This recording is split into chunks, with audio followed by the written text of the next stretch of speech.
the attention of members that during the general debate, official...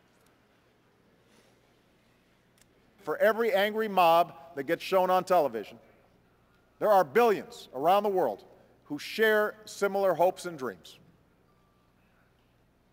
They tell us that there is a common heartbeat to humanity. So much attention in our world turns to what divides us. That's what we see on the news. That's what consumes our political debates. But when you strip all away, people everywhere long for the freedom to determine their destiny, the dignity that comes with work, the comfort that comes with faith, and the justice that exists when governments serve their people and not the other way around. Security for our citizens.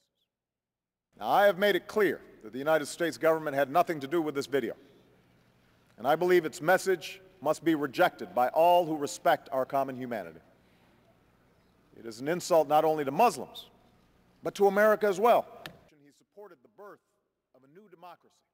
Given the power of faith in our lives and the passion that religious differences can inflame, the strongest weapon against hateful speech is not repression, it is more speech. The voices of tolerance that rally against bigotry and blasphemy and lift up the values of understanding and mutual respect that toppled the dictator. Because we recognized, but in 2012, at a time when anyone with a cell phone can spread offensive views around the world with a click of a button, the notion that we can control the flow of information is obsolete. And the question then is, how do we respond? And on this, we must agree. There is no speech that justifies mindless violence. Make no mistake, a nuclear-armed Iran is not a challenge that can be contained. It would threaten the elimination of Israel, the security of Gulf nations, and the stability of the global economy. It risks triggering a nuclear arms race in the region and the unraveling of the Non-Proliferation Treaty. That's why a coalition of countries is holding the Iranian government accountable. And that's why the United States will do what we must to prevent Iran from obtaining a nuclear weapon. The United Nations. If there is a cause that cries out for protest in the world today, peaceful protest, it is a regime that tortures children and shoots rockets at apartment buildings. And we must remain engaged to assure that what began with citizens demanding their rights does not end in a cycle of sectarian violence.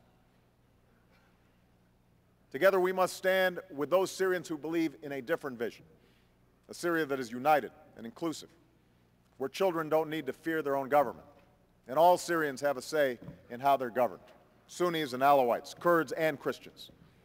That's what America stands for. That is the outcome that we will work for, with sanctions and consequences for those who persecute, and assistance and support for those who work for this common good.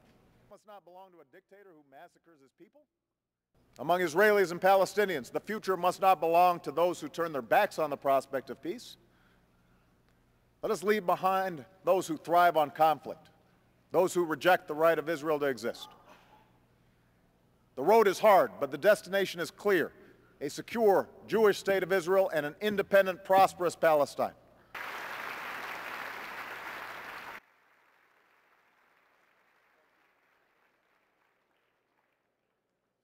On behalf of the General Assembly,